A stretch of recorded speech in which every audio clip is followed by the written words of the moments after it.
క్రీస్తునందు ప్రియమైన దేవుని వర్లారా, ఈరోజు మనం నేర్చుకోబోయే పాఠం గుణపడని వారికి గుణపాఠం. గుణపడటం అంటే దేవుడు చెప్పిన మాట విని తమ బ్రతుకులను సరిచేసుకోవడాన్ని గుణపడటం అంటారు.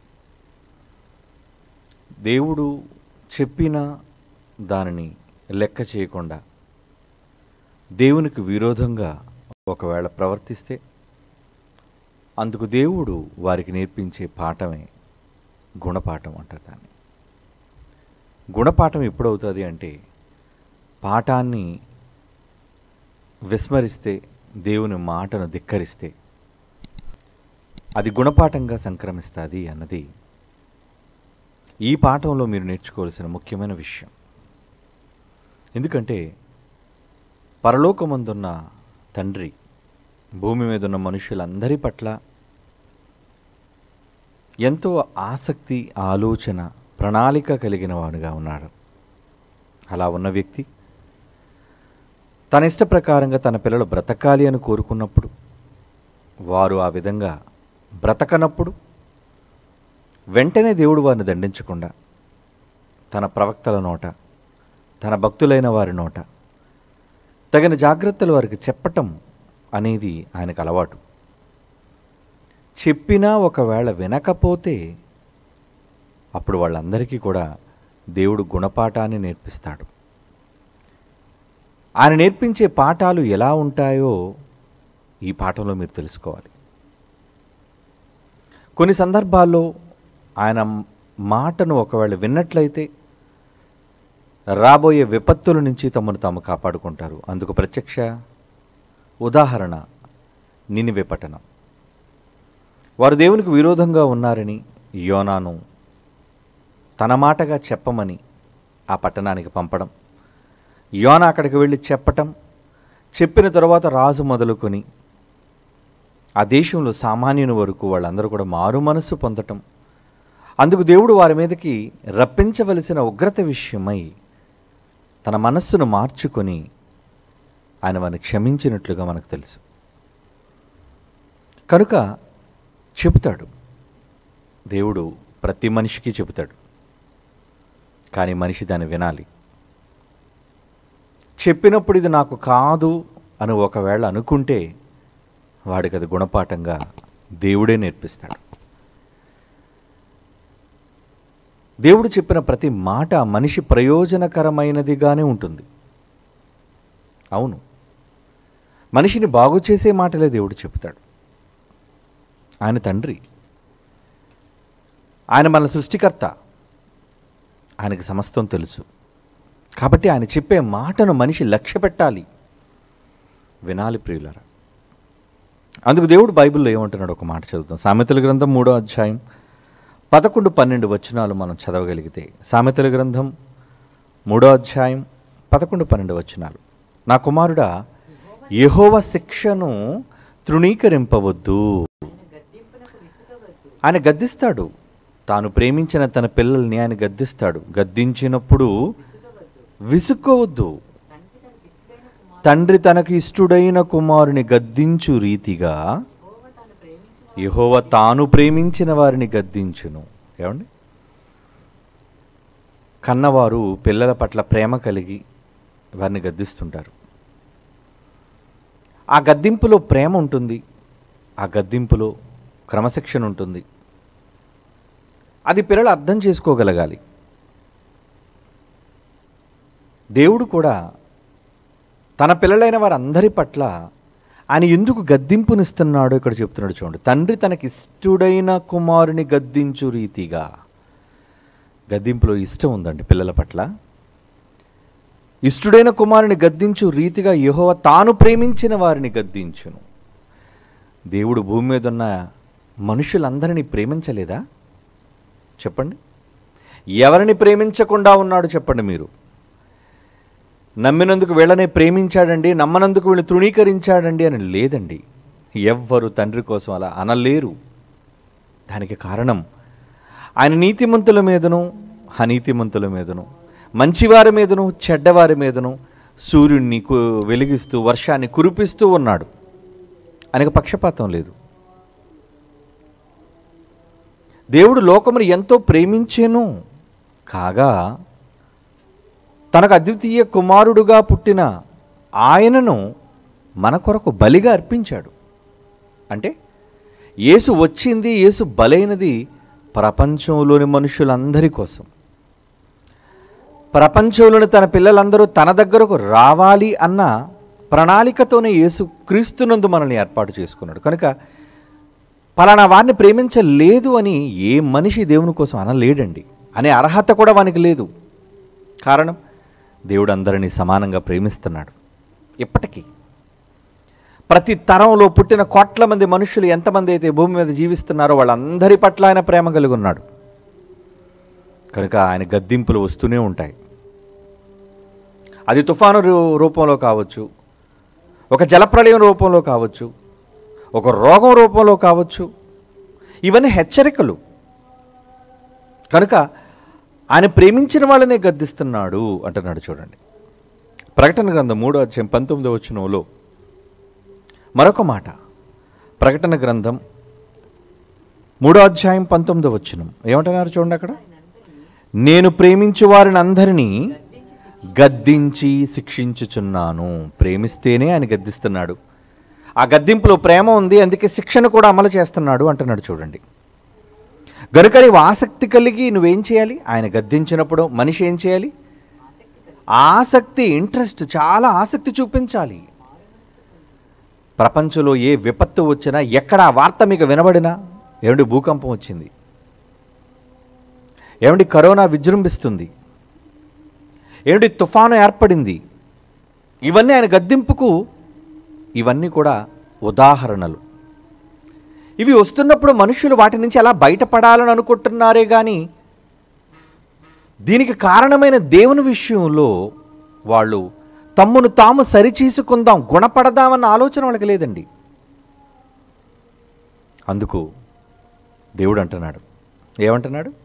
నేను ప్రేమించే వారందరినీ గద్దించి శిక్షించుచున్నాను గనుక నీవు ఆసక్తి కలిగి మారు మనస్సు పొందుము. ఏమండి? ఆసక్తి కలిగి మారు మనస్సు పొందండి. మార్పు కోరుకుంటున్నాడండి దేవుడు. అందుకే ఇవన్నీ పాఠాలుగా నేర్పిస్తున్నాడండి. భూమి మీద మనుషులపైకి వచ్చే ప్రతి విపత్తు, అది వాతావరణం వల్ల కావచ్చు, శరీరంలో రోగం వల్ల కావచ్చు, మరి ఏ ఇతరతర కారణాల వల్ల అయినా ఒకవేళ మనుష్యుల మీదకి, అది వ్యక్తిగా కావచ్చు, కుటుంబంగా కావచ్చు, ఒక పట్టణం మీదకి కావచ్చు, లేదా ఒక రాష్ట్రం మీదకి కావచ్చు, ఒక దేశం మీద కావచ్చు, యావత్తు ప్రపంచం మీద కూడా కావచ్చు, ఏది ఎక్కడ ఎప్పుడు వచ్చినా దాని వెనక దేవుని యొక్క పాఠం, గుణపాఠం ఉంది అన్న విషయం మనిషి నేర్చుకోవాలి. అది విని అతను మార్పు చెందాలి. ఏమండి? యోబు గ్రంథం 5వ అధ్యాయం, యోబు గ్రంథం 5వ అధ్యాయం 17వ వచనం. అక్కడ దేవుడు ఏమని సెలవిస్తున్నాడు చూడండి. భక్తుడి ద్వారా ఏం పలికిస్తున్నాడు చూడండి. దేవుడు గద్దించు మనుష్యుడు ధన్యుడు. దేవుడు గద్దించు మనుష్యుడు ధన్యుడు కాబట్టి సర్వశక్తుడుగు దేవుని శిక్షను తృణీకరించొద్దు. ఏమంటే మనిషి తృణీకరిస్తున్నాడు, గద్దింపును తృణీకరిస్తున్నాడు, హెచ్చరికను తృణీకరిస్తున్నాడు. ఏమండి? ఏదైనా ప్రమాదం జరిగింది అనుకోండి, అప్పుడే ఉంటుంది కాసేపు ఆ భయం, మరలా తర్వాత యథాస్థితి. అంటే మనుష్యులలో దేవుని మీద భక్తి, భయం సన్నగిల్లిపోతుంది. కరోనా వచ్చింది కనుక భయంతో ఉన్నారు, తగ్గిపోతే మరలా వాళ్ళ ప్రాచీన స్వభావం. ఏమండి? అప్పుడే పబ్బులు, క్లబ్బులు ఓపెన్ చేయడానికి రెడీ అయిపోతున్నారు. ఎందుకంటే మళ్ళీ గెంతాలి, తాగాలి, ఏమండి, చిందులు వేయాలి, ఎన్నో చేయాలి. ప్రపంచం గద్దింపు ఇచ్చిన ఆ గద్దింపు విషయమై భయపడకుండా ఉన్నారండి. భయపడుతున్నారా వాళ్ళు? ఏదైనా ఒకవేళ విపత్తు కలుగుతున్నప్పుడు ఆ విపత్తు విషయం వాళ్ళకి భయం ఉందా? ఎందుకు వచ్చింది ఈ కరోనా? చైనా వాడు పుట్టించాడని ఒకడు, ఏమంటే మనుషుల అజాగ్రత్త వల్ల పుట్టిందని మరొకరు, ఒక్కొక్కరు రకరకాల భిన్నాభిప్రాయాలు మాట్లాడుకుంటూ చెప్పుకుంటూ వెళుతున్నారే కానీ ఎందుకు వచ్చిందో అన్న అసలు కారణం దేవుని నమ్మిన వారికే తెలుస్తుందండి. ఎప్పుడు ఎంత త్వరగా మాకు విముక్తి ఇస్తారా, మరలా మేము ప్రాచీన పనుల్లోనికి మేము వెళ్ళిపోవాలి అన్న తొందరపాటులో ఉన్నారు యావత్తు ప్రపంచ మానవులు కాదా? ఎంత తొందరగా లాక్డౌన్ తీస్తారండి. తెలంగాణలో రేపు జూలై 1 నుంచి కూడా ఫుల్ ఫ్రీడమ్, బడులు కూడా తెరిచేసుకోవచ్చు అన్నారు. అంటే మనుషులు ఉండలేకపోతున్నారు. దేవుడు నేర్పించిన పాఠాల విషయమే వాళ్ళకి భయం లేదు. ఇంచుమించు సంవత్సరం 6 నెలలు అయింది ఏమండి కాదా? 2020 జనవరి తర్వాత మార్చి నుంచి ఆరంభమైంది లాక్డౌన్ ప్రక్రియ. అప్పటి నుంచి ఇప్పటి వరకు ఏమండి సంవత్సరంన్నర గడిచినా మనుషులలో దానికి సంబంధించి భయం లేదు. దేవుని విషయమే వాడు గుణపడ్డారా అంటే లేదు. ఒకవేళ దేవుడు దాన్ని రూపుమాపినా వాళ్ళ పరిస్థితులు మారవు. ఒకప్పుడు కంటే ప్రపంచం ఇంకా దారుణమైన పరిస్థితుల్లోకి వెళ్ళిపోతూనే ఉంటుంది. దేవుని పిల్లలారా, అందుకే అంటున్నాడు, ఏమంటున్నాడు? యోబు గ్రంథం 5వ అధ్యాయం 17 వచనం, దేవుడు గద్దించు మనుష్యుడు ధన్యుడు, కాబట్టి సర్వశక్తుడగు దేవుని శిక్షను తృణీకరింపకు. సర్వశక్తిమంతుడైన దేవుడు నీకు ఇచ్చే శిక్షణ తృణీకరించొద్దు. ఇబ్బంది కలుగుతుంది ఏమండి, ఇబ్బంది అందరికీ ఇబ్బందే. సువార్తకు ఇబ్బంది, ప్రకటనకు ఇబ్బంది. చాలామంది పాపం ఏదో అయిపోతున్నారు. ఏమైపోతున్నారు? ఏంటండి అక్కడ సువార్త ప్రకటించలేకపోతున్నాం, పబ్లిక్ మీటింగ్స్ పెట్టలేకపోతున్నాం, ఏంటి వీళ్ళు మారిపోతారు అనుకుంటున్నారా మీరు? వాళ్ళు మారుతారు అనుకుంటే దేవుడే మీకు మార్గాన్ని తెరుస్తాడు. ఆయన ఇంకా మూసివేసి ఉంచుతున్నాడు. ఇన్ని నెలలు వ్యవధి ఆయన మూసి ఉంచాడు అంటే మారుతారని కాదండి, మారరు. ఏదో వెళ్ళి చెప్పేద్దామన్న తొందర, వెళ్ళి చెప్పేయాలి. ఏం చెప్పాలి? చెప్తే వాళ్ళు వింటారా? మార్పు రాని వాళ్ళుగా ఈ సమాజం ఉంటున్నప్పుడు దేవుని దృష్టికి ఎన్నిసార్లు చెప్పాలి, ఎన్నిసార్లు గద్దించాలి? ఎన్నిసార్లు గద్దించిన వాళ్ళు వింటారా? వినరండి, వినరు. అందుకే కొన్ని సందర్భాల్లో దేవుడు మనుషులను అభ్యంతరపరుస్తుంటాడు, మనుష్యులను ఆటంకపరుస్తున్నాడు. ఆయనే పౌలు గారు సిద్ధపడిపోయారట, నేను ఆసియాలో వాక్యం చెప్పేస్తాను అని. కానీ ఆసియాలో వాక్యం చెప్పకూడదు, ఆగిపో. అదేంటి ప్రభువా, నేను వాక్యం చెప్పాలి కదా?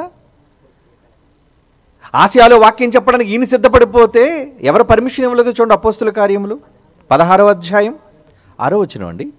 అపోస్తుల కార్యములు 16వ అధ్యాయం 6వ వచనంలో ఆసియాలో ఖండం, అప్పుడు ఖండంగా ఉండేది, దేశం అంతా కూడా ఖండంగా పిలువబడేది, ఖండం పేరుతో. ఆసియాలో వాక్యము చెప్పకూడదని పరిశుద్ధాత్మ వారిని ఆటంకపరిచినందున, పరిశుద్ధాత్మ దేవుడే ఆటంకపరిచాడు. వద్దు, నువ్వు వాక్యం చెప్పొద్దు. ఎక్కడికి వెళ్ళి చెప్పేద్దాం అనుకుంటున్నారు మీరు? యావత్తు దేశంలోనే చెప్పొద్దు అనే నియమాన్ని దేవుడు తీసుకొచ్చాడు. వాళ్ళు తర్వాత ఏం చేశారు? వెళ్ళుటకు ప్రయత్నము చేసిరి గాని యేసు యొక్క ఆత్మ, యేసు ప్రభు కూడా అన్నాడట, నా తమ్ముడు పరిశుద్ధాత్మ దేవుని మాటగా చెప్పాడు, వినరా మీరు? ఎందుకు మరలా ప్రయత్నం చేస్తున్నారు మీరు? పౌలు, వెళ్ళుటకు ప్రయత్నము చేసిరి గాని యేసు యొక్క ఆత్మ వారిని వెళ్ళనీయలేదు. చాలామంది భక్తులు బాధపడిపోతున్నారు. ఏంటండి సువార్తలు లేవు, సభలు లేవు, ఆధ్యాత్మిక చింతనలు లేవు. ఇంట్లో ఉంటే చింతన రాదా? బహిరంగంగా నా ప్రజల మధ్యకి వెళితేనేనా సభ? ఒక్కసారి ఆలోచించండి, మనుష్యుల పరిస్థితి ఎలా ఉంది. అందుకు దేవుడు శిక్షిస్తున్నాడండి. ఎందుకు ఆయన శిక్షణ అమలు చేస్తున్నాడు? దేవుని పిల్లలారా, ఆయన శిక్షించినప్పుడే, శిక్షణ చేస్తున్నప్పుడే మనిషి దాన్ని గుర్తించి మార్పు చెందాలి. మార్పు చెందకపోతే ఆయన ఏం చేస్తాడో ఆయన నెక్స్ట్ స్టెప్ చెప్తున్నాడు. చూడండి, తర్వాత ఆయన వేసే అడుగు ఎలా ఉంటుందో. 50వ కీర్తన 21వ అధ్యాయం 50వ కీర్తనలోని 21వ వచనం, క్షమించండి, 50వ కీర్తనలోని 21వ వచనం ఏమంటున్నాడు అక్కడ? అందుకు నేను కేవలం ఏమనుకుంటున్నావు నన్ను?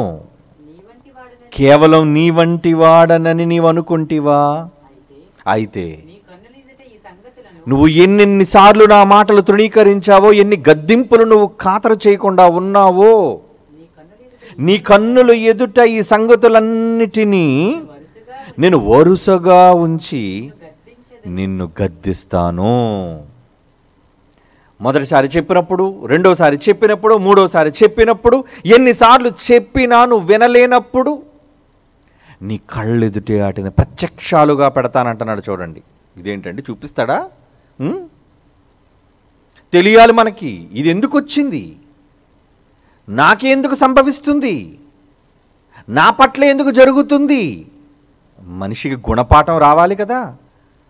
పాఠం విననప్పుడు గుణపాఠం, గుణపడని వారికి గుణపాఠం దేవుడు ఎలా నేర్పిస్తాడో ఏమండి చరిత్రలో దేవుడు రాయించిన సాక్ష్యాలు మనం చూడాలి. ఏమంటున్నాడు? అందుకు నేను కేవలము నీ వంటి వాడను అని నువ్వు అనుకుంటున్నావా? నీ కన్నుల ఎదుట ఈ సంగతులను నేను వరుసగా ఉంచి నిన్ను గద్దిస్తాను. ఎందుకు సంభవించిందో అన్నది నీకు చూపిస్తాను నేను అంటున్నాడు దేవుడు. చూపిస్తాడా? అవునండి, చూపిస్తాడు ఆయన. మనం కేవలం సామాన్య ప్రజలం అండి. కానీ ఎలాంటి వారిని ఆయన గుణపాఠం చెప్పాడో, ఎలాంటి వారిని ఆయన క్రమశిక్షణలో పెట్టడానికి ఎలాంటి వారి కళ్ళ ముందు పెట్టాడో అన్నది మనం బైబిల్ చరిత్ర చూసుకుంటూ వెళదాం. ముఖ్యమైనవి దేవుడు గద్దిస్తాడు, గుణపడమని చెబుతాడు, సరిచేసుకోమని చెబుతాడు, హెచ్చరికలు జారీ చేస్తాడు. బంగాళాఖాతంలో అల్పపీడనం ఏర్పడుతుందండి. వెంటనే వాతావరణ శాఖ వారు దాని మీద వెంటనే వాళ్ళు కనుదృష్టి సారిస్తారు. అది తుఫానుగా మారుతుందా అల్పపీడనం? ఎటువైపు కదులుతుంది? ఆ తర్వాత తీవ్ర తుఫానుగా మారే అవకాశాలు ఉన్నాయా? ఒకవేళ తీవ్ర తుఫానుగా మారిపోతే అది ఎంత వేగంతో వెళుతుంది, ఎటుపక్క వెళుతుంది అన్నది వెంటనే దేశంలోని ఎక్కడది కేంద్రీకృతమైందో ఆ ప్రాంతాలన్నిటికీ, ఆ తదితర జిల్లా కలెక్టర్లందరికీ ఆదేశాలు, రాష్ట్రాలతో పాటు వాళ్ళు వెంటనే సమాచారాన్ని పాస్ చేస్తారు. ఎందుకు తెలుసా? జాగ్రత్త, మీ మీదకు ఉపద్రవం రాబోతుంది, మబ్బులు పట్టాయి, గాలులు వేస్తాయి, ఇన్ని కిలోమీటర్ల వేగంతో మీ మీదకి వస్తుంది అది, కనుక సురక్షిత ప్రాంతాలకు మీరు వెళ్ళిపోండి, మత్స్యకారులు వేటకు వెళ్ళకండి, లోతట్టు ప్రాంతాల్లో ఉండకండి. హెచ్చరిక. ఆ హెచ్చరిక విని జాగ్రత్త పడాలి. వినకపోతే ఎవరికి నష్టం? ఏమండి, ఎవరికి నష్టం? వినని వారికి. ఆ తర్వాత వాళ్ళ కళ్ళ ముందు ప్రత్యక్షమయ్యే విపత్తులను చూచి ఎందుకు నేను వినలేదా అనుకుంటారండి. ఎందుకు నేను వినలేదు? మనిషి బాగున్నప్పుడు ఎవరు చెప్పినా వినడండి. ప్రమాదం ముంచుకొచ్చిన తరువాత వాడు వేగంగా వెళ్ళి ఏ బండి కిందో వాడు పడిపోయి వాడు కాళ్ళో చెయ్యో వాడు విరిగిపోయి అవిటివానిగా మారిపోతే అప్పుడు వాడు మంచం మీద ఏమనుకుంటాడో తెలుసా? ఆ రోజు నేను అంత వేగంగా వెళ్ళి ఉండాల్సింది కాదు, తప్పు చేశాను, నేను వేగంగా వెళ్లకుండా ఉంటే ఈరోజు నా కాలు చెయ్యి నాకు దక్కుండేది. అవిటివాడిగా జీవితాంతం నేను మంచం మీద గడపాలా? వస్తుందప్పుడు వస్తుంది, వాడికి పాఠం నేర్చుకున్నాడు. వాడి వేగం ఎంత ప్రమాదకరమైనది ఎన్నిసార్లు బోర్డులు వాడు చూశాడు. ఏమండి, అతి వేగం ప్రమాదకరం, సెల్ ఫోన్ డ్రైవింగ్ ప్రమాదకరం, మద్యం తాగి బండి నడపడం ప్రమాదకరం. ఎన్ని సూచనలు ప్రభుత్వం చేస్తుంది, లా అండ్ ఆర్డర్ పోలీస్ శాఖ మనకు తెలియజేస్తుంది. వింటారా మనుషులు? వినరండి. అయినా తాగేవాడు నడుపుతాడు, అయినా వాడు అతివేగంగానే వెళ్ళిపోతాడు. సెల్ ఫోన్ మాట్లాడుతూనే డ్రైవింగ్ చేస్తాడు. ఏమవుతుందిలే నాకు అనుకుంటాడు. కానీ ఆకస్మికంగా వాడి మీదకి విపత్తు వచ్చినప్పుడు, వాడు పడకూడని దౌర్భాగ్యపు పరిస్థితుల్లో పడినప్పుడు, వాడి ముఖ్యమైన అవయవాన్ని వాడు కోల్పోయినప్పుడు, వాడి జీవితం అంతా కూడా కుంటి పడిపోయినప్పుడు అప్పుడు వస్తుంది వాడికి పాఠం, గుణపాఠం. ఎన్నిసార్లు చూచినా నేను గుణపడలేదు, మారలేదు, సరిచేసుకోలేదు, ఎవరు చెప్పినా నేను వినలేదు. పెద్దలు చెప్పారనుకుంటారు, రే వేగంగా వెళ్ళకరా. కాదు, వినరు. కుర్రతనం, కుర్రకారు వేడి, ఏమండి, ఆ ప్రమాదంలోనికి పడినంత వరకు వాళ్ళకి అర్థం కాదు. కనుక దేవుడు కూడా ముందుగానే మనుషులను హెచ్చరిక చేస్తున్నాడు.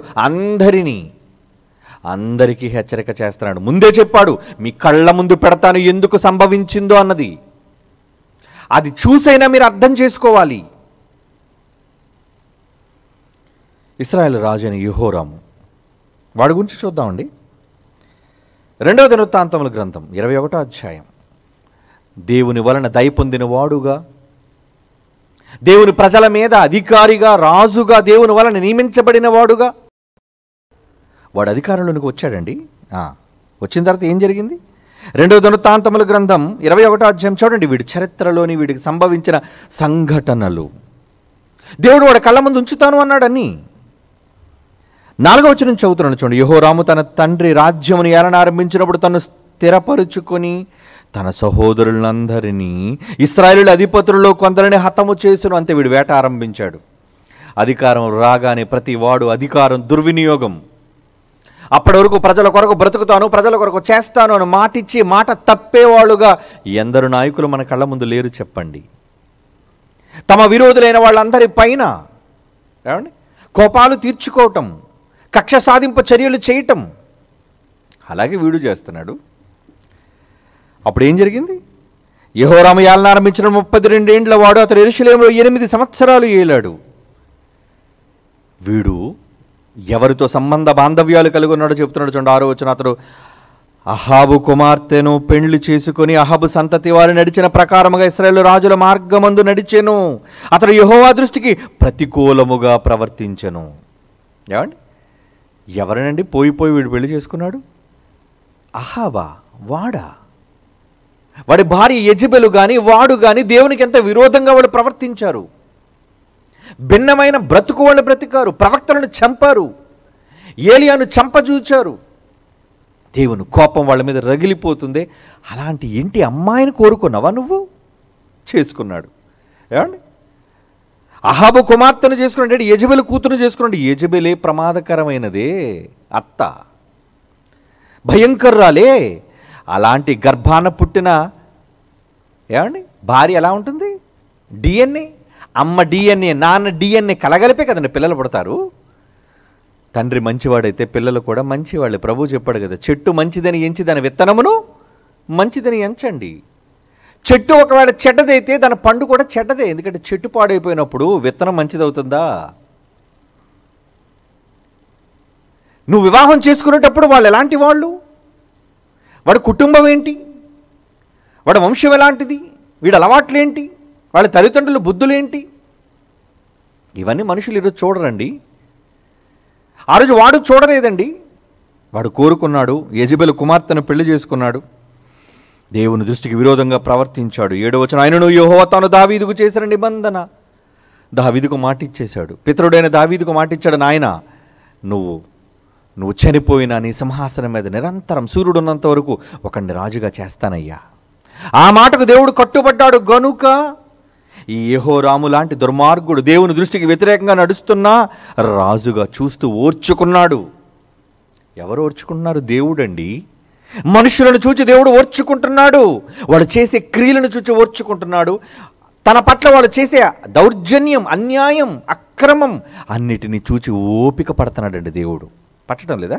ఈరోజు ప్రపంచాన్ని చూసి పట్టడం లేదు. ఈరోజు సమాజంలో ఒకరినొకరు నరుక్కుంటుంటే, చంపుకుంటుంటే, దోచుకుంటుంటే ఎంత అన్యాక్రాంతంగా జరుగుతున్నాయండి ఈరోజు ప్రపంచ దేశాలలో. మనుషుల మధ్య విపరీతకర పరిస్థితులు జరుగుతున్నా దేవుడు ఎందుకు చూస్తూ ఊరుకున్నాడు? దానికి ఒక కారణం. ఆ రోజు యెహోరామును సహించడానికి కారణం దావీదుకు ఇచ్చిన మాట. ఈరోజు సమాజాన్ని ఓర్చుకుంటున్నందుకు కారణం ఆయనకున్న ఆలోచన, ప్రణాళిక. దానికి ఒక కారణం ఉంటుంది. ఇక్కడ ఏమైంది చూడండి. అయితే ఆయనను యెహోవా తాను దావీదుకు చేసిన నిబంధన 7వ వచనం చదువుతున్నానండి. అతనికి అతని కుమారులకు నిత్యము దీపమిచ్చేదనని చేసిన వాగ్దాన నిమిత్తము దావీదు సంతతికి నశింపచేయటకు మనస్సు లేక ఉండెను. అతని దినములలో ఏదోమీయులు తిరుగుబడి యోధావారి మీద అధికారము త్రోసివేసి తమకు ఒక రాజును చేసుకొనగా, ఏమండి, తిరుగుబాటు ఆరంభమైంది. ఎందుకు? దేవుని మీద తిరుగుబాటు చేశావు కదా. 11వ వచనం చూడండి. 2వ దినవృత్తాంతముల గ్రంథం 21వ అధ్యాయం 11వ వచనం, మరియు అతడు యూదా పర్వతముల యందు బలిపీఠములను కట్టించి యెరూషలేము కాపురస్తులు దేవుణ్ణి విసర్జించినట్లు చేసెను. ఏంటి వీడి దౌర్జన్యం? యెహోవాను ఎందుకర్రా మీరు ఆచరిస్తారు? యెహోవాను ఎందుకర్రా నమ్ముతారు? ఆయన చెప్పిన కట్టడలు ఎందుకర్రా వింటారు? రండి, నేను కొండల మీద కడతున్నాను, పర్వతముల మీద బలిపీఠముల దేవతలకు అర్పిస్తున్నాను. చూసారా వీడు ఎలా మలుస్తున్నాడు? దేవుణ్ణి విసర్జించినట్లు చేసెను, యోధా వారిని విగ్రహ పూజకు లోపరిచెను. యోధారాజు కదా వీడు. యూదులైన వారందరినీ కూడా, దావీదు సంతతిలో ఉన్న దేవుని ప్రజలైన ఇశ్రాయేలీల్ని విగ్రహ పూజకు వీడు లోపరిచేటట్టుగా ఒక రాజు స్థానంలో ఉండి చేస్తున్నాడు. చూసారా దుర్మార్గం. అప్పుడు ఎవరు పూనుకున్నారు చూడండి, 12వ వచనం, అంతర ప్రవక్త అయిన ఏలియా ఒక పత్రిక వ్రాసి అతని యొద్దకు పంపెను. పత్రిక వ్రాసాడు, జాగ్రత్త. పత్రిక ఏలియా ఒక పత్రిక వ్రాసి 12వ వచనం అతని యొద్దకు పంపెను. నీ పితరుడకు దావీదు దేవుడైన యెహోవా సెలవిచ్చినదేమనగా, నీ తండ్రి అయిన యెహోషాపాత మార్గములు ఎందేనను యోధా రాజైన ఆసా మార్గములు ఎందేనను నడువక ఇశ్రాయేలు రాజుల మార్గమందు నడిచి అహాబు సంతతి వారిని పెళ్లి చేసుకుని వ్యభిచారముల చొప్పున యోధాను యెరూషలేము కాపురస్తులను వ్యభిచరింపచేసి నీకంటే యోగ్యులైన నీ తండ్రి సంతతి వారకు నీ సహోదరులను నువ్వు చంపావు. హత్య పాతకాన్ని చుట్టుకున్నావురా నువ్వు. దేవునిని మనోవేదనకు గురి చేసావురా నువ్వు. ఇశ్రాయేలులందరినీ దేవుని నుంచి తిప్పేశావురా నువ్వు. యూదులందరినీ తిప్పావురా. ఏలియా ఉత్తరం రాశాడటండి. ముందుగా హెచ్చరిక చేస్తున్నాడు దేవుడు. చూడండి 14, కాబట్టి గొప్ప తెగులు చేత యెహోవా నీ జనులను, నీ పిల్లలను, నీ భార్యలను, నీ వస్తు వాహనములన్నిటినీ మొత్తును చెప్పేశాడు. చూడండి, వాడిని రాజుగా చేసి దేవుడు ఓర్చుకొని అధికారం వాడికి ఇచ్చినా ఏమండి, దేవుణ్ణి కాదని పర్వతాల మీద ఇతర దేవుళ్ళ వైపు యూదులైన వాళ్ళని త్రిప్పటం కోసం వాడు ఎంత అరాచకానికి వాడు ఒడుకట్టాడు అంటే, పాఠం చెప్పినప్పుడు వినకపోతే దేవుడు నేర్పించే గుణపాఠం ఎలా ఉంటుంది చెప్తున్నాడు. చూడండి, కాబట్టి గొప్ప తెగులు చేత యెహోవా నీ జనులను, నీ పిల్లలు, నీ భార్యలను, నీ వస్తువాహనములను మొత్తునంటే, నువ్వు తప్పు చేస్తే నీ కుటుంబానికి చుట్టుకుంటుందా శాపం? అది తెలుసుకోవాలి. ఇది ఎవరో యెహోరాము కోసం చెబుతున్నారండి, మాకు సంబంధించింది కాదనుకుంటున్నారా? మనిషి చేసే ప్రతి తప్పు, మనిషి చేసే ప్రతి తప్పటి అడుగు, అది నీతో పాటు నీ కుటుంబానికి, నీ వాళ్ళకి, నీకైనది అంతటి మీదకి వస్తుంది అది. చూసారా మాట? కాబట్టి గొప్ప తెగులు చేత యెహోవా 14వ వచనం చదవండి. దేవుని మనస్సు ఎలా ఉందో చెప్పినప్పుడు వినకపోతే ఆయన ఎలా రియాక్ట్ అవుతున్నాడో నీ కళ్ళ ముందు పెట్టాలి కదా. అన్నీ నీ కళ్ళ ముందు అందరూ చస్తుంటే, నీ కళ్ళ ముందు అందరూ లేచిపోతుంటే, గొప్ప తెగులు చేత యెహోవా నీ జనులను, నీ పిల్లలను, నీ భార్యలను, నీ వస్తు వాహనములన్నిటిని మొత్తును. ఇక నీ దగ్గరికి వస్తున్నాను చూడు, 15వ వచనం, నీ ఉదరమున వ్యాధి కలిగి మిక్కిలి రోగువయ్యుందు, దినక్రమేణా ఆ వ్యాధి చేత నీ పేగులు పడిపోవును. చూసారా, ఒకేసారి చంపటం లేదండి. ఆయన కోపం, నువ్వు కుళ్ళి చావాలి. దేవుని నుంచి, దేవుని తన ప్రజలైన వారిని దూరం చేశావే, అవా నిన్ను రాజుగా చేసింది? ఆ దేవతలా నిన్ను రాజుగా చేసింది? దేవుడు చెప్పిన మాట నువ్వు వినవు కదా? దేవుడు చెప్పిన సందేశాన్ని నువ్వు వినవు కదా? మనస్కరించవు కదా? 16వ వచనం, మరియు యెహోవా యెహోరాము మీద ఫిలిస్తీయులను, కూషీయులను, చేరనున్న అరబ్బీలను రేపగా. ఏమిటి, దేవుని మీద తిరుగుబాటు చేసినందుకు ఎన్ని పరిస్థితులు ప్రతికూలంగా మారిపోతున్నాయి చూడండి. ఇవన్నీ ఎందుకు రాయించాడు దేవుడు? ఆ కాలమందు వాళ్ళకి సంభవించినవి యుగాంతమందున్న మనకి దృష్టాంతములుగా ఉండడానికి కదా దేవుడు రాయించాడు. ఎందుకు రాయించాడు? పాత నిబంధన చరిత్ర చదవండి ఒకసారి ఆ మాట. కొరింథీయులకు రాసిన మొదటి పత్రిక 10వ అధ్యాయం 11 అండి. కొరింథీయులకు రాసిన మొదటి పత్రిక 10వ అధ్యాయం 11వ వచనం, ఈ సంగతులు దృష్టాంతములుగా వారికి సంభవించి ఈ యుగాంతంలో ఉన్న మీకు బుద్ధి కలగటం కోసం వ్రాయబడెను. రాశాడు. వారి చరిత్రలు ఎందుకు రాశాడో తెలుసా? నువ్వు కూడా అలాగ ఒకవేళ మారిపోతే వాడికి సంభవించినట్లే నీకు, నీ కుటుంబీకులకు, నీ భార్యకు, నీ పిల్లలకు, చివరికి నీ వస్తువులు కూడా వచ్చేస్తుందా? అవునండి, అవును. అన్నిటికీ అందరికీ సంభవిస్తుంది ముప్పు. వాడికి కూడా రోగం వచ్చేసింది. చెప్పేశాడు దేవుడు. ఇక శత్రువులు రేపుతున్నాడు చూడండి చుట్టూ ఉన్న వాళ్ళని. నీకు శాంతి కావాలంటే, సమాధానం కావాలంటే నువ్వు కొనుక్కుంటే వచ్చేది కాదది, దేవుడు నీకు ఇచ్చేది. అలా ఇవ్వాలి అంటే దేవుని పట్ల నువ్వు నమ్మకంగా ఉండాలి. నా కుటుంబంలో శాంతి లేదండి, నా కుటుంబంలో నెమ్మది లేదండి, నాకు చాలా ఇబ్బందులు ఎందుకు జరుగుతున్నాయి, ఏ రోజున ఆలోచిస్తున్నావా? ఈ రోజున నువ్వు గుణపడుతున్నావా లేదా ఆలోచించుకున్నావా? మనిషి తను తాను సరి చేసుకోడండి. దేవుని మాటలు విన్నప్పుడు కఠిన పడతాడు, కానీ పాషాణమైన హృదయాలను మెత్తన హృదయాలుగా, మాంసపు హృదయాలుగా మార్చుకుని దేవుని మాట వినడండి. విని లోబడితే ఆయన తాను చేయబోయే విపత్తును రాకుండా మార్చేస్తాడండి, ఆపేస్తాడండి. అది మీకు ప్రత్యక్షంగా యోనా విషయంలో తెలుసు కదా. మనసు మార్చేసుకున్నాడు ఆయన. ఈ ప్రజల మీదకి రాబోయే విపత్తును మీరు విన్నారు కాబట్టి, రాజు మొదలుకొని సామాన్యుడి వరకు అందరూ మారారు కాబట్టి, ఎస్ నేను అంగీకరిస్తున్నాను, మీ మీదకి ఏ విపత్తు రాదు. వినరా? వస్తుంది. అది ఆ రోజండి వాళ్ళకే వచ్చింది, మాకేమీ రాదని మీరు అనుకుంటున్నారేమో. లేదు లేదు లేదు, యుగాంతమందున్న మనకి బుద్ధి కలగాలి. ఆయన నేర్పించిన గుణపాఠాలను మీరు చదివి బాగుపడకపోతే అది మీకు, మీ కుటుంబాలకు శాపాలుగా తరతరాలు మిగిలిపోతాయి. జాగ్రత్త. ఆయన హెచ్చరిక మాటలు విన్నప్పుడు మీరు మారు మనస్సు పొందాలి. శత్రువులు రేపాడట 17వ వచనం. వారు యోధా దేశం మీదికి వచ్చి దానిలో చొరబడి రాజనగరం నందు దొరికిన సమస్త పదార్థములు అతని కుమారులను భార్యలను పట్టుకొని పోయి కళ్ళెదురుగుండని భార్యల్ని పిల్లల్ని పట్టుకుపోతున్నారు. అతని కుమారుల కనిష్ఠుడని యెహోయాహాజు తప్ప అతనికి ఒక్క కుమారుడైనను విడవబడలేదు. ఏమండి 18వ వచనం చూడండి. ఇదంతా అయిన తరువాత యెహోవా కుదరజాలని వ్యాధి చేత అతను ఉదరమును ముత్తినందుకు ముందు ఏలియా ద్వారా రాయించాడే. 2 సంవత్సరములు వ్యాధి బలమగుచు వచ్చి ఆ వ్యాధి చేత అతను పేగులు పడిపోయి బహువేదన నొందుచు. ఒరే, ఒంటికి జబ్బు వస్తే నీ సింహాసనం ఏమి ఎక్కుతావురా? నేను రాజుని, నేను కేకేస్తే 10 మంది వస్తారు, నేను ఆజ్ఞ వేస్తే అది శిలాక్షరం అవుతుంది, శిలాశాసనం అవుతుంది అనుకుంటున్నావా? రాజులకి గతి లేదు. నువ్వేమాత్రం, మనమేమాత్రం చెప్పండి. ప్రజలను ఏలికలే దేవుని దగ్గర ఏమీ కాకుండా నిలబడలేకపోయారే. దేవుడంటే మనిషి భయపడుతున్నాడా? ఏంటి బుద్ధి చెప్పేవాళ్ళు ఎవరండి? బుద్ధి చెబితే లోకం వింటుందా? వినదండి. ఇలాంటి మంచి మాటలు సమాజం స్వీకరిస్తుంది అనుకుంటారా? మీరు నేర్పించండి, ఒకరు పంపించండి మెసేజ్, వాళ్ళు చూస్తారేమో, చూడరు. దేవుడు అనగానే పక్కన పెట్టేస్తారు. ఆయన ఎంతసేపు మెసేజ్ మేము ఎవరు చూస్తాం? ఏదో షార్ట్ మెసేజ్ అయినా అది మాకు వీలుంటే ఏదో 5 మినిట్స్, అది కూడా ఎక్కువ. దేవుని మాటలు వినడానికి తీరిక లేని ఈ దౌర్భాగ్యపు మానవ సమాజానికి ఎప్పుడండి గుణపాఠం?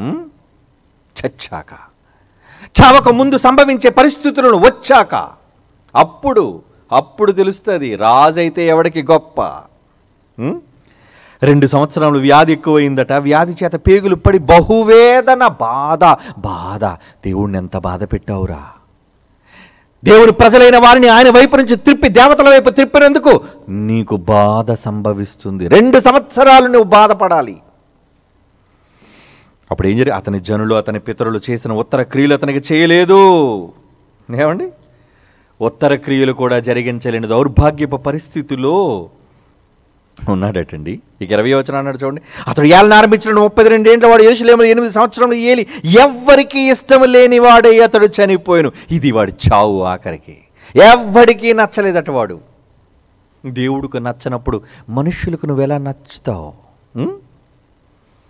ఒకవేళ మనుషులకు నచ్చినంత మాత్రాన దేవుడికి నచ్చుతాను అనుకుంటే అది పొరపాటే. మనుషులు నిన్ను స్వీకరించాలి అంటే నువ్వు దేవునికి నచ్చాలి. ఎవ్వడికి నచ్చలేదటండి. ఆఖరికి ఎక్కడ పాతి పెట్టబడ్డాడు చూడండి. ఇష్టము లేని వాడే అతడు చనిపోయిన రాజుల సమాధులలో గాక దావీదుపురమందు వేరు చోట జనులు అతను పాతి పెట్టిది. చావు కూడా నీకు సరైన చోటు లేదా? అనాథ ప్రేతలాగా రాజుల సమాధిలో పెట్టబడకుండా ఎక్కడో యెరూషలేములో ఎక్కడో ఒక మారుమూల నిన్ను పాతేశారు. అది నీ బ్రతుకు ముగింపు. దేవుని మాట వినకపోతే నీ కళ్ళ ముందు ఎన్ని పెట్టాడు. శత్రువును రేపాడు, నీ భార్యలను తీసుకుపోయినప్పుడు నీకు చూపించాడు. నీ కళ్ళ ముందు నీ పిల్లలు పోయారు. నీ కళ్ళ ముందు నీ రోగం రోజు రోజుకి బలపడుతూ వేదనతోని నువ్వు ఏడుస్తుంటే, దిగులు పడుతుంటే చూశాడు ఇవన్నీ. నీ కళ్ళ ముందు పెట్టి గద్దిస్తారన్నాడే, మారాడా? మారలేదండి. ఏంటో మనిషికి కాఠిన్యం, మార్పురాని హృదయం. పరిస్థితులు సంభవించినప్పుడైనా మనిషి మారాలండి, మారిపోవాలి. అందుకే మారు మనస్సు పొందండి, యెహోవా మిమ్మల్ని శిక్షించినప్పుడు మార్పు చెందండి అంటున్నాడు. బాప్తీసం పొందినప్పుడు కాదు మారు మనస్సు, నువ్వు చచ్చినంత వరకు నీ బ్రతుకులో మారు మనస్సు ప్రతి క్షణం నీతో ఉండాలి.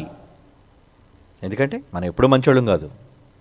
ప్రతిసారి మనం చేసిన పొరపాట్లకు అన్నిటినీ కూడా దేవుని దగ్గర ఒప్పుకొని మార్పు చెంది మరలా అదే తప్పటడుగు వెయ్యకుండా జాగ్రత్త పడుతూ దేవునిలో ముందుకు వెళ్ళాలి. లేదా నువ్వు గుణపడవు. ఓకే, వీడు కదండి రాజు. మరొక రాజు గురించి చెప్తాను చూడండి. ఇప్పుడు 2వ దినవృత్తాంతముల గ్రంథం 22వ అధ్యాయం 10వ వచనం నుంచి అండి. 2వ దినవృత్తాంతముల గ్రంథం 22వ అధ్యాయం 10వ వచనం నుంచి. వీడెవడో తెలుసా అండి? చదువుదాం మనం 10వ వచనం. అహజ్యా తల్లి అయిన అతల్య తన కుమారుడు చనిపోయిన వినినప్పుడు ఆమె లేచి యోధా వారి సంబంధులందరినీ రాజవంశకులందరినీ హతము చేసింది. ఇది ఒక భయంకరురాలు అతల్య, చాలా ప్రమాదకర డేంజరస్ క్యారెక్టర్ కలిగిన లేడీ.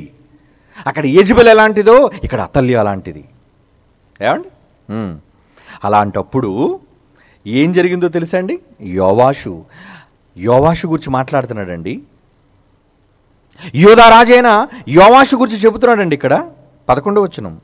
అయితే రాజునకు కుమార్తె అయిన యెహోషాబాతు అహజ్యా కుమారుడైన యోవాషును హతులై రాజకుమారుల నుండి దొంగిలించి అతనిని దాదిని ఒక పడకటింటిలో ఉంచెను. యెహోరాము రాజకుమార్తెకు యెహోయాదా అను యాజకుని భార్యయు యెహోషాబాతు అతల్యకు కనబడకుండా అతనిని దాచిపెట్టను గనుక అతనిని చంపలేకపోయాను. యెహోషాబాతు అహజ్యాకు సహోదరి. ఏమండి? అహజ్యా యోవాషు తండ్రి అండి. యోవాషు తండ్రి అహజ్యా చచ్చిపోవడంతో వెంటనే అతల్య అతని సోదరు ఏం చేసిందంటే అందరిని చంపేసి అధికారం నాకు కావాలి అని అనుకుంది, కుట్ర పన్నింది. అలాంటప్పుడు యోవాషుని జాగ్రత్తగా ఏమండి మేనత్త మేనమామ ఏమండి వాళ్ళిద్దరూ కూడా యెహోషాబాతు తర్వాత యాజకుడైన యెహోయాదా వీళ్ళిద్దరూ దేవుని మందిరంలో భద్రపరిచారటండి. ఎవరిని? యోవాషుని. ఆ తర్వాత అతను రాజుగా చేశారండి. ఎప్పుడు చేశారు? ఏమండి ఎప్పుడు చేశారు రాజుగా? 7వ ఏటనే. 12వ వచనం. 6 సంవత్సరాల వారితో కూడా దేవుని మందిరంలో దాచబడిన ఆ కాలమున అతల్య దేశమును పాలించెను. లేడీ అధికారంలోకి వచ్చేసింది. ఆమె నుంచి అత్త నుంచి కాపాడబడుతున్నాడు. ఎవరు? యోవాషు అండి. యోధా రాజు అయిన యోవాషు. ఇందాక మనం యెహోరాము కోసం మాట్లాడుకున్నాం, ఇప్పుడు యోవాషు కోసం చెబుతున్నాడు చూడండి. అప్పుడు ఏమైంది చూడండి. 2వ దినవృత్తాంతముల గ్రంథం 24వ అధ్యాయం చదవండి 17వ వచనం నుంచి. 2వ దినవృత్తాంతముల గ్రంథం 24వ అధ్యాయం 17వ వచనం నుంచి అండి. యెహోయాదా చనిపోయిన తరువాత అతడు యోధా అధిపతులు వచ్చి రాజునకు నమస్కరింపగా రాజువారిని మాట సమ్మతించెను.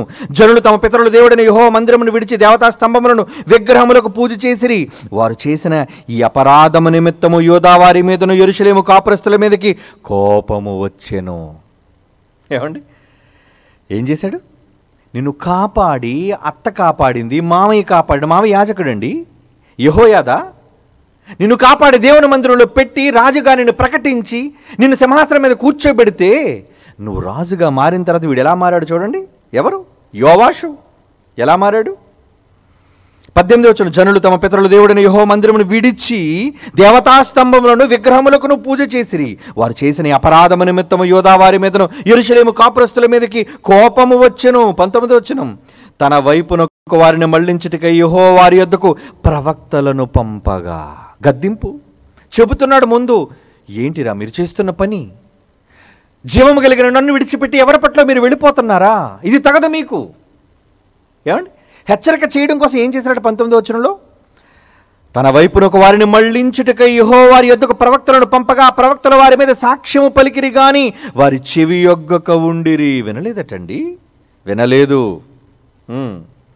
20. అప్పుడు దేవుని ఆత్మ యాజకుడు యెహోయాదా కుమారుడైన జకర్యా మీదకి వచ్చింది. బావ మీదకి వచ్చింది. అటు జకర్యా మరి ఎవరో కాదండి, యెహోయాదా కుమారుడు. అంటే వరుసకి ఈ యోవాషు అనే రాజుకి సొంత బావ అవుతాడు. అలాంటి వ్యక్తి మీదకి దేవుని ఆత్మ వచ్చి జకర్యా మీదకు వచ్చి, దేవుని ఆత్మ యాజకుడు యెహోయాదా కుమారుడైన జకర్యా మీదకి రాగా అతడు జనుల మీద నిలువబడి, జనులు ఎదుట నిలువబడి, మీరు ఎందుకు యెహోవా ఆజ్ఞలను మీరుచున్నారు? మీరు వర్ధిల్లరు, మీరు యెహోవాను విసర్జించరు కనుక ఆయన మిమ్మల్ని విసర్జించి ఉన్నాడని దేవుడు సెలవిచ్చుచున్నాడు అని చెప్పాను. 21 వచ్చిన మంచి చేసినందుకు వెంటనే సరి చేసుకోకుండా, మీరు తప్పు చేస్తున్నారని హెచ్చరిక చెప్పినందుకు వాళ్ళు మారకుండా ఏం చేస్తున్నారు చూడండి. 21 వచనంలో గుణపడటం లేదు, మార్పు చెందటం లేదు, దేవుడు ప్రవక్తలను పంపించి చెప్పినా వినటం లేదు. అందుకు వారు అతని మీద కుట్ర చేసి రాజు మాటను బట్టి యెహోవా మందిరపు ఆవరణలో రాళ్ళు రువ్వి అతన్ని చావుగొట్టిరి. భావన చంపేశాడండి. ఎంత క్రూరుడు వాడు. నీ అత్త అతల్య నిన్ను చంపాలనుకున్నప్పుడు నిన్ను దేవుడు కాపాడాడే దేవుని మందిరములో. ఇప్పుడు రాజుగా నిన్ను నిలబెడితే మంచి మాటలు, దేవుని మాటలు నువ్వు విసర్జిస్తున్నావా? దేవుడు చెప్పిన గుణపాఠాలు నువ్వు వినటం లేదు కదా, నువ్వు వినవు. 22 ఈ ప్రకారం రాజు అయిన యోవాషు జకర్యా తండ్రి అయిన యెహోయాదా తనకు చేసిన ఉపకారమును మరచిన వాడై, మంచిని మరిచిపోయాడు దౌర్భాగ్యుడు, కృతజ్ఞత లేనివాడు. ఏమండి? తనకు చేసిన ఉపకారమును మరిచిన వాడై అతని కుమారుని చంపించెను. అదే జకర్యాని చంపేశాడు. అతడు చనిపోయినప్పుడు యెహోవా దీన్ని దృష్టించి దీని విచారణలోనికి తెచ్చుగాక. నువ్వు నన్ను చంపుతున్నావే, దేవుడు దీని విషయమే నిన్ను ఊరుకోడు చెప్పి చచ్చిపోయేటండి జకర్యా. ఏమండి? అప్పుడు ఏం జరిగింది చూడండి. ఏం జరిగింది? 23 వచనం. ఆ సంవత్సరం అంతమందు సిరియా రాజైన యోవాషు మీదికి వచ్చెను. వారు యోధా దేశము మీదికి, యెరూషలేము మీదికి వచ్చి శేషము లేకుండా జనుల అధిపతులందరినీ హతము చేసెను. తాను పట్టుకున్న కొల్ల సొమ్మంతయు దమస్కు రాజు నొద్దకు పంపిరి. 24 వచనం. సిరియనులు చిన్న దండుతో వచ్చినను యోధావారు తమ పితరుల దేవుడైన యెహోవాను విసర్జించినందులకై. సిరియా వాళ్ళు చాలా చిన్నవాళ్ళు, వాళ్ళ సైన్యం చాలా చిన్నది. యోధారాజు చాలా గొప్పవాడు, వాడి సైన్యం చాలా పెద్దది. ఎంత చిన్న సైన్యం అంత పెద్ద యోధారాజు సైన్యాన్ని ఎందుకు ఓడించింది చెప్తున్నాడు చూడండి. 24 సిరియనులు చిన్న దండుతో వచ్చినను యోధావారు తమ పితరుల దేవుడైన యెహోవాను విసర్జించినందుకై యెహోవా వారి చేతికి అతి విస్తారమైన సైన్యమును అప్పగింపగా యోవాషుకు శిక్ష కలిగెను. అంటే దీని వెనకున్న కథానాయకుడు ఎవరనుకుంటున్నారు? యోవాషుకు అర్థం కావటం లేదు ఎందుకు ఇలా జరిగింది, ఎందుకు ఇంత పెద్ద సైన్యం చిన్న సిరియా సైన్యం దగ్గర ఓడిపోయింది అంటే, రే నువ్వు చేసిన ద్రోహం, నీ కళ్ళ ముందు నీ సైన్యం ఓడిపోతుంది, ఇవి సాక్ష్యం, నీ కళ్ళ ముందు దేవుడు పెడతానన్నాడు. దేనికో తెలుసా? నువ్వు దేవుడిని విసర్జించేటట్టు చేశావు. యోధులందరినీ కూడా మరలా నువ్వు దేవతల వైపు, విగ్రహముల వైపు తిరిగేటట్టు చేస్తున్నావు కదా. ఎంత పాతకాన్ని చుట్టుకుంటున్నావు నువ్వు. చివరకు నీ రక్త సంబంధి అయిన జకర్యా దేవుని మాట చెప్పినందుకు కుట్ర చేసి రాళ్లతో చంపించావే. ఈ పాపాలన్నీ ఊరకనే పోతాయనుకుంటున్నావా? పోవు. 25 వారు యోవాషును విడిచిపోయినప్పుడు అతను మిక్కిలి రోగి అయి మరలా వచ్చిందండి జబ్బు. అంటే చూసారా, జబ్బులు వెనక కారణం, శిక్షకు కారణం. వారు యోవాషును విడిచిపోయినప్పుడు అతను మిక్కిలి రోగి అయి ఉండెను. అప్పుడు యాజకుడైన యెహోయాదా కుమారుల ప్రాణహత్య దోషము నిమిత్తం చెప్తున్నాడు చూడండి. ఏమండి? యెహోయాదా కుమారుల ప్రాణహత్య దోషము నిమిత్తం వాళ్ళు చంపవు అన్యాయంగా. అతని సేవకులు అతని మీద కుట్ర చేసి అతని పడక మీద ఉండగా అతని చంపిరి. రాజుని చంపేశారటండి. అంతఃపుర కుట్ర. ఎందుకు కుట్ర జరిగిందో తెలుసా? ఒరే, కుట్ర చేసేది మనుష్యులు కాదురా, రాజులు కాదురా, నీ మీద కుట్ర చేసింది సాక్షాత్తు నువ్వు నమ్మిన దేవుడు నీ పట్ల కుట్ర పన్నాడు. దేవుడు కుట్రలు పన్నుతాడా? ఏమనుకుంటున్నావు దేవుని గూర్చి? నువ్వు నెమ్మదిగా శాంతిగా ఉండాలి అంటే దేవుని యందు భయభక్తులు కలిగి ఉండాలి. ప్రపంచంలో ఏ మనిషి అయినా లేవో, ఉండవో, చెప్పినా గుణపడవో, అయితే నీకు మీదకి వస్తుంది శిక్ష. అది రోగంలోనైనా రావచ్చు, ప్రమాద రూపంలోనైనా రావచ్చు, మరి ఏ రకంగానైనా సరే నిన్ను నీ కుటుంబాన్ని మొత్తం ముంచేస్తుంది అంటున్నాడు చూడండి. అందుకే కదా యెహోరాముకి ఎందుకు సంభవించింది, యోవాషుకు కూడా అదే గతి చూడండి సంభవిస్తుంది. ఏమండి? చివరికి వాడు చావు కూడా ఏమైంది? ఏమండి? వాడు చావు ఎలా చచ్చాడు చూడండి. వాడు 2వ దినవృత్తాంతముల గ్రంథం 24వ అధ్యాయం 15-16 వచనాలండి. రెండవ దినవృత్తాంతముల గ్రంథం 24వ అధ్యాయం 15-16. యెహోయాదా దినములు గడిచిన వృద్ధుడై చనిపోయిను. అతడు 130 ఏండ్ల వాడు. అతడు ఇశ్రాయేలీయులలో దేవుని దృష్టికి, అతని ఇంటి వారి దృష్టికి మంచివాడుగా ప్రవర్తించాడు గనుక జనులు దావీదు పట్టణం ముందు రాజుల దగ్గర అతను పాతిపెట్టిరి. మామయ్య అయిన యాజకుడైన ఎవరండి? యెహోయాదా ఎంత చక్కగా పాతి పెట్టబడ్డాడు. ఎందుకు తెలుసా? దేవునికి లోబడున్నాడు. అతని కొడుకునే చంపేశాడు వీడు. అతని కొడుకు జకరియా దేవుని మాట చెప్పినందుకు చంపేశాడు యోవాషు. రాజయ్యుండి నీ మామ చచ్చిపోయి చక్కగా పాతి పెట్టబడ్డాడు, నువ్వు చచ్చిపోయి నువ్వెలా చచ్చావు ఏమండి? ఎలా చచ్చిపోయాడు? క్రూరంగా దేవుడు మొత్తేశాడు. రోగంతో మొత్తేసినందుకు ఎలా జీవితం తారుమారైపోయిందో చూసారా ప్రియులారా? దేవుని మాట వినకపోతే, దేవుని మాట ఎవరు వినకపోయినా, అది అప్పుడైనా ఇప్పుడైనా ఎప్పుడైనా సరే, దేవుడు మిమ్మల్ని హెచ్చరిక చేసినప్పుడు ఆయన మాట వినండి. మిమ్మల్ని హెచ్చరిక చేస్తున్నప్పుడు హెచ్చరిక మాటలు నా కోసమని మీరు అనుకోవాలి. ఏమండి? 2 దినవృత్తాంతముల గ్రంథం 24వ అధ్యాయం 25వ వచనం చూడండి. 2 దినవృత్తాంతముల గ్రంథం 24వ అధ్యాయంలో 25 ఏమంటున్నాడు అక్కడ? వారు యోవాషును విడిచిపోయినప్పుడు అతను మిక్కిలి రోగి అయి ఉండెను. అప్పుడు యాజకుడైన యెహోయాదా కుమారులు ప్రాణహత్య దోషము నిమిత్తము అతని సేవకులు అతని మీద కుట్ర చేసి అతని పడక మీద ఉండగా అతను చంపిరి. అతను చనిపోయిన తరువాత జనులు దావీదు పట్టణమందు అతని పాతిపెట్టారు, కానీ రాజుల సమాధిలో అతను పాతి పెట్టబడలేదు. రే, నువ్వు రాజుగా సమాధిలో వెళ్ళడానికి కూడా అర్హత లేదు. చూసారా? యెహోరాముకు సంభవించినట్లుగానే వీడికి కూడా సంభవించింది. దీని అంతటికీ కారణం ఏమనుకుంటున్నారు? దేవుని మాట వినకపోవటం. దేవుడు గద్దించినప్పుడు, బుద్ధి చెప్పినప్పుడు మనిషి తృణీకరించటం, గుణపాఠం చెప్పినప్పుడు గుణపడకపోవటం. ఏమండి? గుణపడాలి కదా. దేవుడు చెప్పినప్పుడు వినాలి కదండి. వినాలి కదా. ఇంకొక రాజు అండి, యోధా రాజైన ఆహాజు కోసం చదువుదామండి. 2 దినవృత్తాంతముల గ్రంథం 28వ అధ్యాయం. 2 దినవృత్తాంతముల గ్రంథం 28వ అధ్యాయం. ఏమండి? మొదటి వచనం. ఆహాజు ఏలన ఆరంభించినప్పుడు 20 సంవత్సరములు గలవాడు యెరూషలేములో 16 సంవత్సరములు ఏలును. అతడు తన పితరుల్లో అయిన దావీదు వలె యెహోవా దృష్టికి యథార్థముగా ప్రవర్తింపలేదు. ఏమండి? దేవునికి విరోధంగా అంటే ఒక రాజు అయ్యుండి వీళ్ళు విరోధంగా ఉన్నందుకు వాళ్ళకి సంభవించిన గతి అది మనం ఆలోచించాలి. వాడు రాజా పేద అనేది కాదు.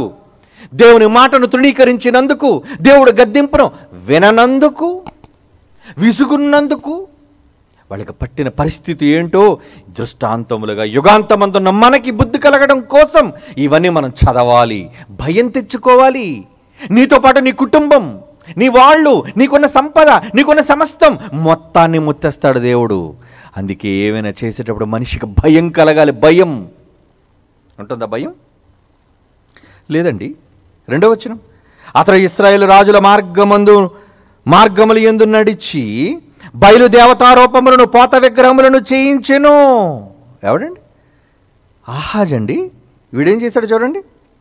ఆహాజు కోసం కదా మొదటి వచనంలో ఆహాజు ఏలన ఆరంభించినప్పుడు 20 సంవత్సరములు గలవాడు యెరూషలేములో 16 సంవత్సరాలు ఏలినా, ఎంతకాలం దేవుడు నీకు ఇచ్చినా దావీదు వలె దేవుని దృష్టికి నువ్వు యథార్థముగా ప్రవర్తించలేదు. అప్పుడు ఏం జరిగిందండి? 3వ వచనం. అతడు బెన్ హిన్నోము లోయనందు ధూపము వేసి, చూడండి వీడు ఎలా మారిపోయాడు. దేవునికి విరోధంగా వాడు ఎలా మారిపోయాడు. అతడు బెన్ హిన్నోము లోయందు ధూపము వేసి ఇశ్రాయేలు ఎదుట నుండి యెహోవా తోలివేసిన జనముల హేయక్రియల చొప్పున తన కుమారులను అగ్నిలో దహించెను. తన పిల్లల్ని చంపుకున్నాడటండి. బెన్ హిన్నోము లోయ అది దేవునికి ఇష్టం లేని పరిస్థితి. అక్కడ ధూపాలేంటి, అక్కడ బలులేంటి, నాకు విరోధంగా నువ్వు చేస్తున్న పనులేంటిరా? చివరికి నీ గర్భాన పుట్టిన పిల్లలు నా చంపుకుంటావు. ఎంత క్రూరంగా మారిపోయావు ఏంటిరా నువ్వు రాజువయ్యుండి నా ప్రజలను ఏలుతున్న ఏలికవయ్యుండి నువ్వు చేసే పని ఇలాగేనా? దేవుడు ఏం చేశాడు చూడండి. వాడు అలా చేసినందుకు ఏమండి మీరు అనుకోవచ్చు, ఏమంటే వాళ్ళ దూపాలు వేశారు, వాళ్ళ దేవతల విగ్రహాలు అర్పించారండి, మనం ఏం చేయలేదనా? మనం ఎలా విగ్రహారాధన చేస్తున్నామో, ఎలా మన పిల్లల్ని దేవునికి కాకుండా చేస్తున్నామో మన క్రియల్లో ముగింపులో విందురు. కానీ కంగారు ఎందుకు? ఏదో వాళ్ళు చేశారు మేమేమి విగ్రహాలకు పూజ చేయలేదు, మేము ఎవరికి మొక్కలేదు, మేము ఎవరికి బలులు ఇవ్వలేదు అనుకుంటున్నారా? ఆహా. మీరు చేసిన విగ్రహ పూజలేంటో, మీరు చేసిన దేవునికి విరుద్ధమైన కార్యక్రమాలేంటో ఆయన మాటలు చదివినప్పుడు మనకు అర్థం కావాలి. అవును, అర్థమవుతుంది. కనుక ఏం జరిగింది చూడండి అక్కడ 19వ వచనం అండి. అదే 2వ దినవృత్తాంతముల గ్రంథం 28వ అధ్యాయంలోని 19వ వచనం. ఆహాజు యోధా దేశమును దిగంబరినిగా చేసి యెహోవాకు ద్రోహము చేసి ఉండెను గనుక యెహోవా ఇశ్రాయేలు రాజైన ఆహాజు చేసిన దానిని బట్టి యోధా వారిని హీనపరిచెను. ఏమండి, ఏం చేశారటండి? ఎంత పాతకాన్ని చుట్టుకున్నాడండి వీడు. ఆహాజు యోధా దేశమును దిగంబరిగా చేసి బట్టలు ఒలిచేశారటండి. అంతగా నగ్నంగా నిలబడేటట్టుగా చేశారటండి వాడి క్రియలు, వాడి హేయ క్రియలు. ఏం చేశారటండి? దిగంబరినిగా చేసి యెహోవాకు ద్రోహము చేసి ఉండను. ఒరే, నువ్వు పోయి పోయి ద్రోహం దేవుడికే చేస్తావా? మనుషులకు ద్రోహం చేస్తేనే ఆ ద్రోహం నిన్ను వెంటాడుతుంది. ప్రపంచంలో ఏ మనిషికి నువ్వు ద్రోహం చేసినా నువ్వు చచ్చేలోపు ఆ ద్రోహం నిన్ను వెంటాడుతుందే. మనుషుల పట్ల చేసేది, దేవుని పట్ల, నీ కన్న తండ్రి పట్ల, సాక్షాత్తు జీవం కలిగిన దేవుని పట్లే నువ్వు ద్రోహం చేస్తే ఆ ద్రోహం నిన్ను విడిచిపెడతాది అనుకుంటున్నావా? ఏమండి, విడిచిపెట్టదండి. ఏం జరిగింది? 22వ వచనం. ఆపత్కాలమంతరతడు యెహోవా దృష్టికి మరి అధికముగా అతిక్రమములు జరిగించను. రోజు రోజుకి దేవునికి విరోధం. ఇన్ని పనులు జరుగుతున్నప్పుడైనా గుణపడాలి కదా, క్రమపడాలి కదా, నిన్ను నువ్వు సరి చేసుకోవాలి కదా. దేవుడు హెచ్చరిక చేసినా నువ్వు వినకపోతే ఎలా? ఈ మాటలు అందుకే వినబడుతున్నాయి ఈరోజు.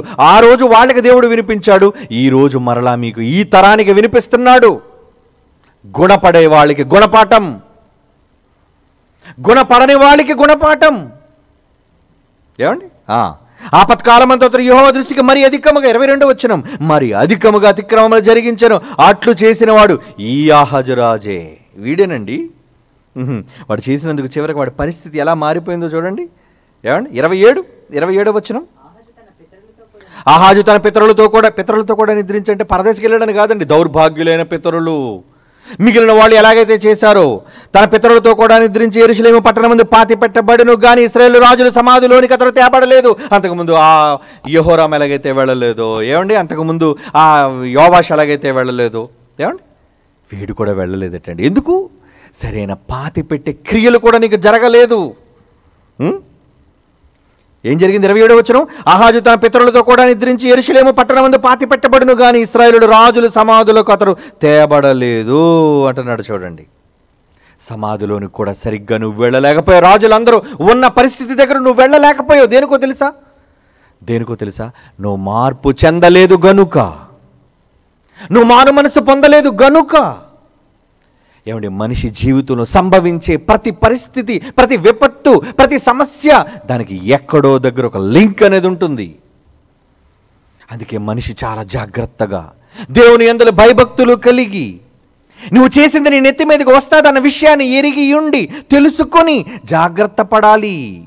అందుకే దేవుడు హెచ్చరిక చేస్తున్నాడు. లేదా దేవుడు ఎందుకు హెచ్చరిక చేయాలి? ఏమండి, దేవుడు ఈ సమాజానికి ఎందుకు హెచ్చరిక చేయాలి? మీరు ఆలోచించండి. ముందుగా ఆయన చెప్పిన మాట ఏంటి? ఎవరి కోసం నేను చెబుతున్నాడు? ఈ జాగ్రత్తలని ఎవరి కోసం చెప్తున్నాడు ఆయన? యోబు గ్రంథం మనం చదువుకున్నామే, 5వ అధ్యాయం 17వ వచనం. దేవుడు గద్దించు మనుష్యుడు ధన్యుడు, కాబట్టి సర్వశక్తుడు చేయి శిక్షను తృణీకరించొద్దు. నీకు శిక్ష కలిగినప్పుడు, నీకేమైనా సమస్య కలిగినప్పుడు వెంటనే నిన్ను నువ్వు సరి చేసుకోవాలి. బెత్తం దెబ్బలు పడినప్పుడే వెంటనే ఆ మనిషి క్రమపరుచుకోవాలి. దేవుడు చిన్నగా నీకు సూచనలు ఇస్తూ ఉంటాడు, నీ కళ్ళ ముందు పెడుతుంటాడు. నీ కళ్ళ ముందు జరుగుతున్నప్పుడే నువ్వు గుణపడిపోవాలి, సరి చేసుకోవాలి. సామెతల గ్రంథం 29వ అధ్యాయం 15వ వచనం చూడండి. సామెతల గ్రంథం 29వ అధ్యాయం 15వ వచనం. బెత్తమును గద్దింపును జ్ఞానమును కలుగజేయును. బెత్తమును గద్దింపును జ్ఞానము కలుగజేయును. నిన్నెందుకు శిక్షిస్తున్నాడు తెలుసా? నీకు జ్ఞానం రావాలని. నిన్నెందుకు దేవుడు గద్దిస్తున్నాడు తెలుసా? నీకు జ్ఞానం రావాలి అని. మనిషి వినగలుగుతున్నాడా ఈరోజు? మనిషి వినగలుగుతున్నాడా చెప్పండి? ప్రసంగి గ్రంథం 7వ అధ్యాయం 5వ వచనం చూడండి. మనుషులు ఎలా మారిపోయారు? ప్రసంగి గ్రంథం 7వ అధ్యాయం 5వ వచనం, బుద్ధిహీనుల పాటలు వినుట కంటే జ్ఞానుల గద్దింపు వినుట మేలు. ఈరోజు ఈ గద్దింపు మాటలు దేవుడు ఎందుకు చెబుతున్నాడో తెలుసా? మీకు, నాకు, అందరికీ, మనందరికీ ఈ మాటలు వర్తిస్తున్నాయి. ఈ గద్దింపు మాటలు ఎందుకు చెబుతున్నాడో తెలుసా? నువ్వు బుద్ధిహీనుల పాటలు వింటే నీకు మార్పు రాదు. ఈ సమాజంలో చూడండి, ఈ సమాజంలో చూడండి, ఏమి నిండిపోయింది సమాజం అంతా. దేవుని విషయమైన మాటలు ఎక్కడండి?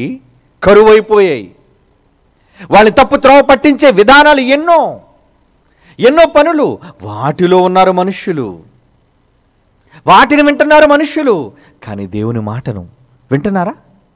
దేవుడు చేసే గద్దింపును వాళ్ళు ఆలకిస్తున్నారా? లేదండి, లేదు.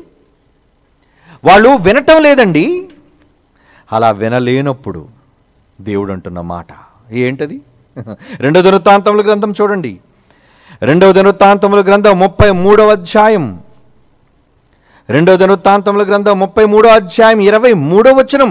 ఇక్కడ మరొక రాజు గురించి చెప్తున్నాడు చూడండి. యోధా రాజైన ఆమోను, యోధా రాజైన ఆమోను గురించి చెప్తున్నాడు చూడండి. ఏమంటున్నాడు ఆమోను గురించి?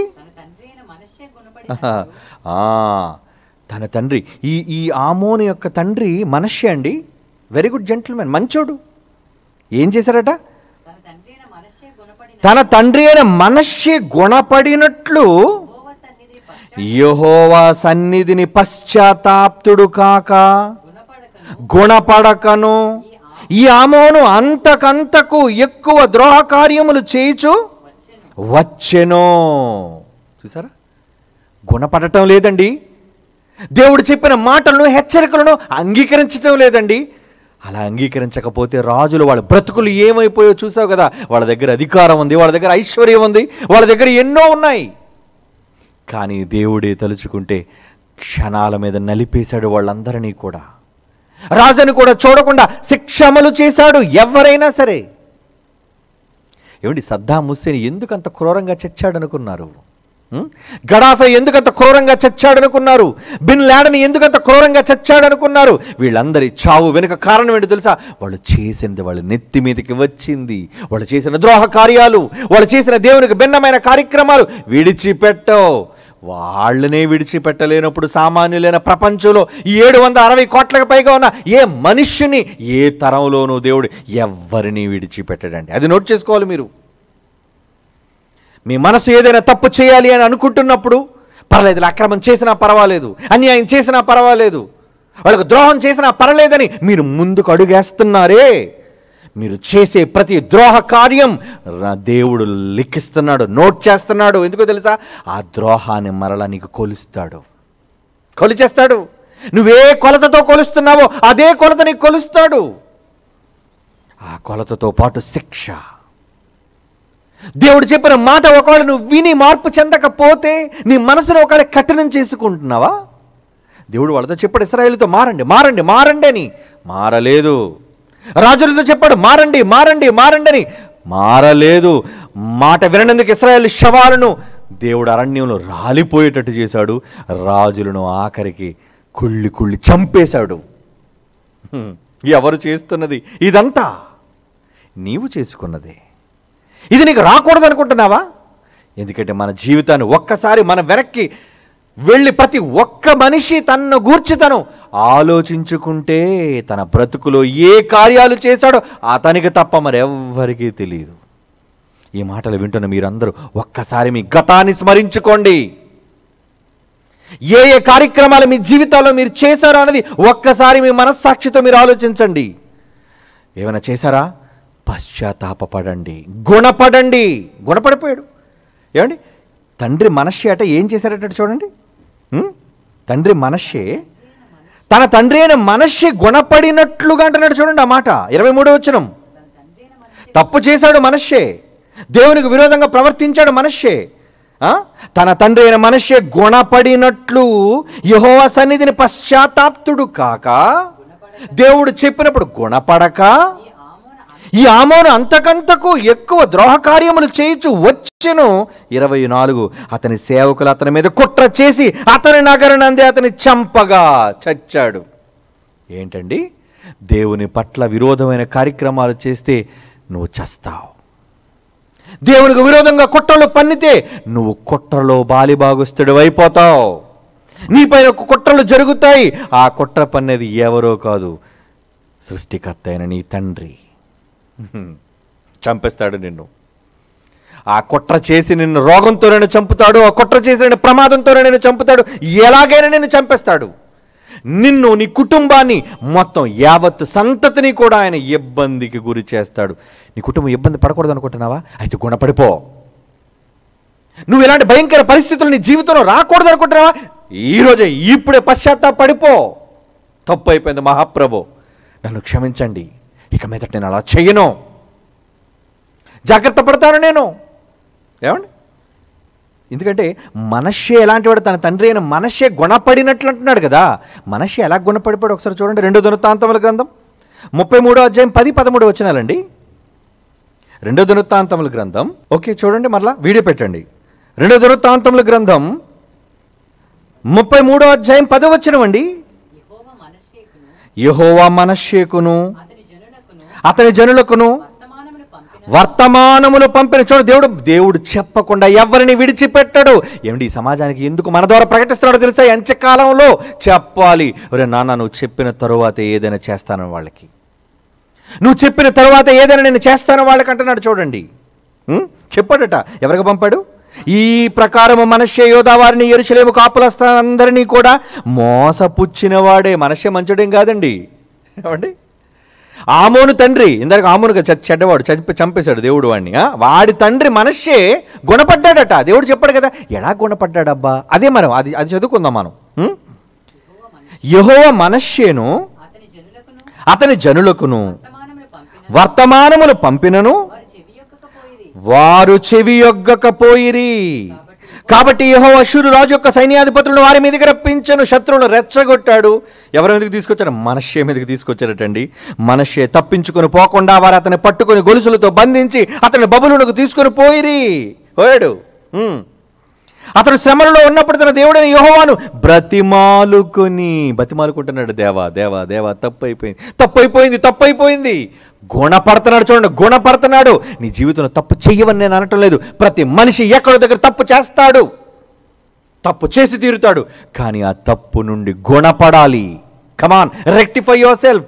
మార్పు చెందిపో, మారిపో. నువ్వు నీ పాత పరిస్థితిని మరలా నువ్వు కొనసాగించొద్దు. తప్పు చేశాడు, మనష్షే తప్పు చేశాడు, దేవుని మీద వ్యతిరేకంగానే చేశాడు. మళ్ళీ చదవండి ఒకసారి ఆ మాట, పై మాట 11వ వచనం. కాబట్టి యెహోవా అష్షూరు రాజు యొక్క సైన్యాధిపతులను వారి మీదకి రప్పించను. మనష్షే తప్పించుకొని పోకుండా వారు అతన్ని పట్టుకొని గొలుసులతో బంధించి అతని బబులోనుకు తీసుకొని పోయారు. ఎందుకు? 10వ వచనం అండి. యెహోవా మనష్షేకును అతని జనులకు వర్తమానములు పంపినను వినలేదు. నేను రాజును, నువ్వు చెప్తే నేను వింటానా? తల పొగరు. వినలేదటండి. వినలేనందుకు గొలుసులతో కట్టి తీసుకుపోయారటండి. అప్పుడు గుర్తొచ్చారటండి దేవుడు. గుణపడ్డాడు. కళ్ళ ఎదుట నీ గొలుసులు కనబడుతున్నప్పుడు, కళ్ళ ఎదుట నువ్వు బానిసగా మారిపోయి నిన్ను ఈడ్చుకెళ్తున్నప్పుడు నీకు గుణపాఠం రావాలి, గుణపడిపోవాలి.